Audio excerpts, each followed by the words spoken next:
Bayangkan setelah puluhan tahun mengabdi kepada negara, akhirnya ada kabar baik yang benar-benar ditunggu-tunggu, bukan sekadar janji politik atau sekadar wacana, tapi ini pengumuman resmi langsung dari Menteri Keuangan, dan kabar ini bukan hanya untuk ASN yang masih aktif tapi juga menyentuh kehidupan para pensiunan di seluruh Indonesia, mereka yang telah memberikan seluruh tenaga dan waktunya untuk membangun negeri ini. Hari ini kita akan membahas secara tuntas dan terperinci tentang kabar besar yang baru saja diumumkan oleh Kementerian Keuangan, kenaikan gaji untuk KSN aktif dan juga kenaikan tunjangan pensiun untuk para pensiunan. Ini bukan wacana, ini bukan isu, ini fakta yang sudah dikonfirmasi dan akan berdampak langsung pada kehidupan Anda dan keluarga Anda di tahun ini. Kita semua tahu di tengah harga kebutuhan pokok yang terus naik, biaya kesehatannya semakin mahal dan kebutuhan hidup yang tidak bisa ditunda, banyak pensiunan yang merasa penghasilan bulanan mereka tidak lagi mencukupi.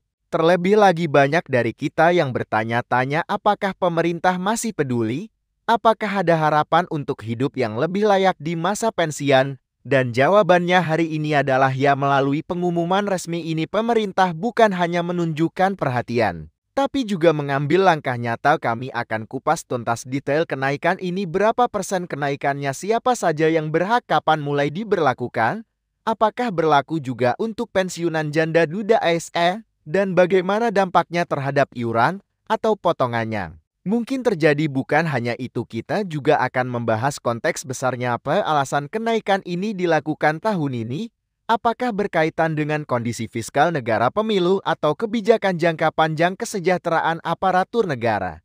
Jadi, jangan lewatkan satu detik pun dari video ini, karena informasi ini bukan hanya penting, tapi bisa berdampak langsung terhadap keuangan dan kesejahteraan Anda. Dan yang paling penting, Anda berhak tahu dan memahami semua perubahan ini secara lengkap dan jujur. Dan inilah saatnya kita masuk ke pembahasan utama yang paling dinantikan, rincian lengkap mengenai pengumuman resmi dari Menteri Keuangan terkait kenaikan gaji untuk KSN aktif dan juga kenaikan tunjangan pensiun bagi para pensiunan. Informasi ini bukan hanya penting dari segi nominal, tetapi juga mencerminkan arah kebijakan negara terhadap kesejahteraan mereka yang telah dan sedang mengabdi. Sejak awal tahun sudah banyak sekali spekulasi yang beredar di masyarakat mengenai kemungkinan adanya kenaikan gaji dan pensiun. Banyak yang bertanya-tanya, apakah ini hanya janji politik menjelang tahun-tahun strategis, atau apakah ini benar-benar bagian dari perencanaan jangka panjang pemerintah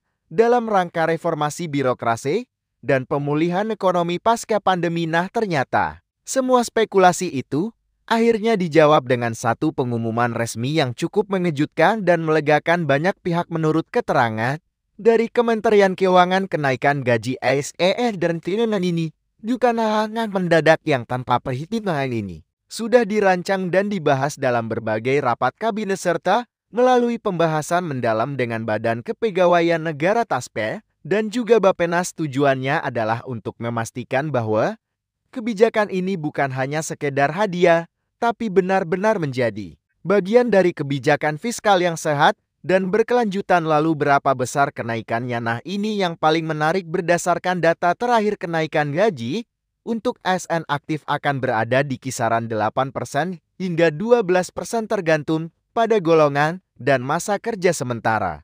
Itu untuk pensiunan. Kenaikan tunjangan pensiun akan berkisar antara 6% hingga 9%. Angka ini tentu bukan angka kecil, terutama jika kita melihat tren beberapa tahun terakhir, di mana banyak kebijakan penghematan dilakukan dan hanya sedikit penyesuaian dilakukan terhadap tunjangan pensiun. Namun di balik angka-angka tersebut, yang lebih penting lagi adalah dampaknya terhadap kehidupan sehari-hari. Bagi banyak pensiunan, tambahan beberapa ratus ribu rupiah setiap bulan bisa menjadi pembeda antara hidup yang serba cukup dan hidup yang harus terus berhemat. Apalagi di usia lanjut, kebutuhan akan biaya kesehatan semakin meningkat sementara pendapatan tetap, maka tambahan ini bisa digunakan untuk membeli vitamin, membayar pemeriksaan rutin, atau sekadar untuk membantu cucu sekolah. Banyak juga pensiunan yang tinggal di daerah-daerah dengan akses terbatas. Bagi mereka informasi seperti ini kadang lambat sampai, tapi pengaruhnya sangat besar. Karena itu penting bagi kita semua untuk menyebarluaskan informasi ini agar semua pensiunan dari Sabang sampai Merauke bisa memahami dan merasakan dampak positif dari kebijakan ini. Tak hanya itu, ASN aktif pun tentu merasakan dampaknya. Dengan adanya kenaikan gaji ada harapan baru, motivasi kerja meningkat, beban psikologi sedikit terangkat. Dan yang pasti ada tambahan ruang gerak dalam pengelolaan keuangan keluarga. Kenaikan ini bisa berarti cicilan rumah lebih cepat lunas, pendidikan anak bisa ditingkatkan, atau sekadar bisa menabung sedikit lebih banyak setiap bulan. Semua ini berkontribusi pada terciptanya keseimbangan hidup yang lebih baik. Namun di tengah kabar baik ini, tentu ada juga suara-suara yang skeptis. Apakah ini akan dibayar tepat waktu? Atau apakah ini akan berlaku untuk semua golongan tanpa kecuali?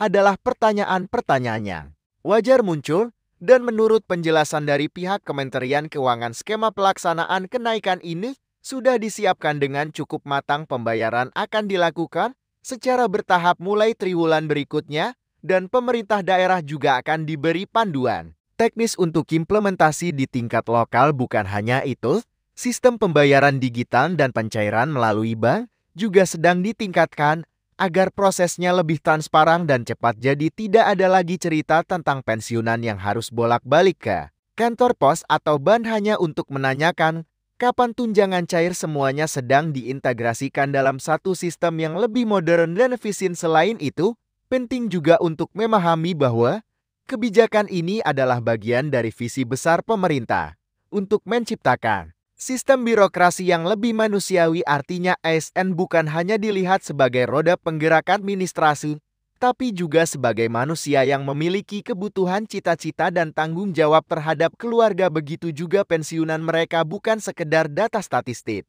yang dicatat dalam sistem keuangan negara, tapi individu yang telah memberikan sebagian besar hidupnya untuk melayani masyarakat dan negara. Jadi dengan kebijakan ini, ada semacam pengakuan simbolis juga bahwa negara hadir dan peduli tidak hanya ketika seseorang aktif bekerja, tapi juga ketika mereka sudah tidak lagi berada di garis depan. Ini adalah bentuk penghormatan yang tak ternilai dan seharusnya menjadi inspirasi bagi generasi ASN berikutnya. Lebih jauh lagi, dalam pembahasan tahun ini, alokasi anggaran untuk belanja pegawai dan pensiunan memang meningkat cukup signifikan. Ini menandakan bahwa pemerintah sedang melakukan pergeseran paradigma dari sekadar mengejar efisiensi menjadi lebih fokus pada kesejahteraan. Dan dalam konteks ini, kenaikan gaji dan tunjangan bukanlah pemborosan, tapi investasi sosial. Karena ketika ASN dan pensiunan sejahtera, mereka lebih tenang, lebih bahagia, dan kontribusinya pada masyarakat juga meningkat. Tentu dalam pelaksanaannya nanti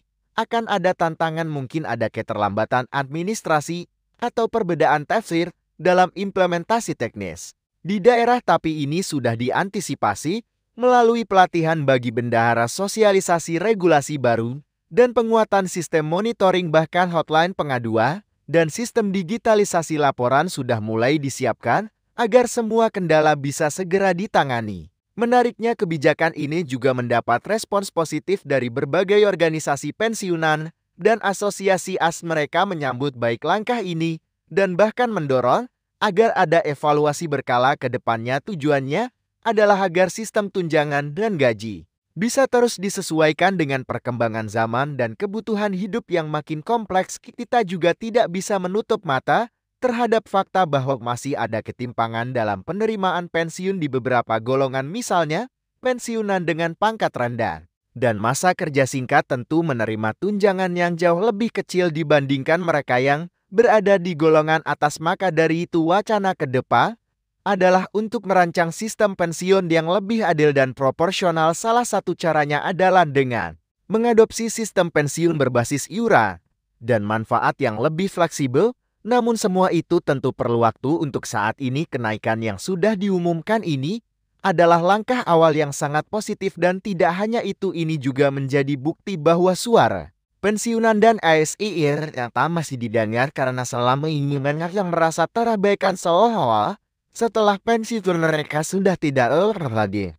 Dan kenyataannya para pensiunan yang adalah gudang pengalaman dan ketahuan yang sangat berharga. Bagi bangsa selain manfaat langsung dalam bentuk uang, ada juga dampak psikologis yang besar ketika seseorang merasa dihargai, maka semangat hidup pun meningkat. Banyak studi menunjukkan bahwa kesejahteraan finansial berbanding lurus dengan kesehatan mental dan fisik, terutama di usia senja. Maka tidak berlebihan jika kita katakan bahwa kenaikan tunjangan ini bukan hanya menyentuh dompet tapi juga hati dan semangat hidup para pensiunan, dan tentu saja ini harus diikuti dengan peningkatan layanan lainnya seperti layanan kesehatan yang lebih ramah lansia, akses informasi yang lebih mudah, dan fasilitas umum yang mendukung kenyamanan para pensiunan. Karena kesejahteraan bukan hanya tentang uang, tapi juga tentang rasa aman, nyaman, dan dihargai. Banyak juga dari para pensiunan yang aktif kembali di tengah masyarakat, menjadi relawan pengajar, atau bahkan memulai usaha kecil. Dukungan finansial yang lebih memadai akan membuat mereka lebih leluasa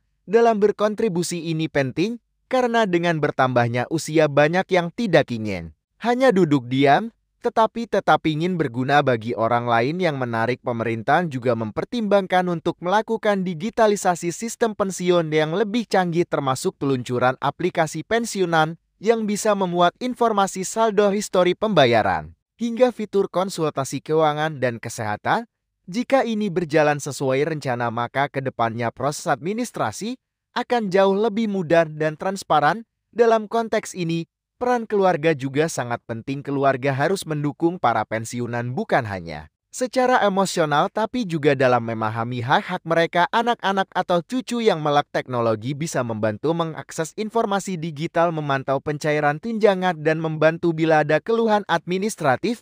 Pada akhirnya, yang ingin kita tekankan dalam video ini adalah bahwa perubahan ini bukan sekadar soal uang, ini adalah tentang keadilan, tentang penghargaan, dan tentang membangun masa depan bangsa yang lebih manusiawi. Karena bangsa yang besar adalah bangsa yang menghormati jasa-jasa para pahlawannya, termasuk pahlawan dalam sunyi para ASN dan firman yang mengade tanpa pamrih. Dia dideri kita selalu kebijakan ini dengan penuh syukur karena tetap kritis ya, datang memampapa kesananya, karena perubahan yang akan mereka tidak dia disertai dengan pengawasan dan partisipasi dari masyarakat itu sendiri. Dan jika Anda merasa informasi ini bermanfaat, jangan ragu untuk membagikannya kepada orang tua Anda, kerabat, atau tetangga yang mungkin belum tahu, karena sekali lagi hak mereka adalah untuk tahu. Dan tugas kita adalah saling membantu. Terima kasih sudah menyimak sejauh ini. Mari terus berharap agar ke depan akan semakin banyak kebijakan yang berpihak pada kesejahteraan rakyat, khususnya mereka yang telah berjasa membangun negeri ini. Tetap sehat, tetap semangat, dan mari kita lanjutkan perjuangan ini bersama-sama demi Indonesia yang lebih adil dan sejahtera untuk semua.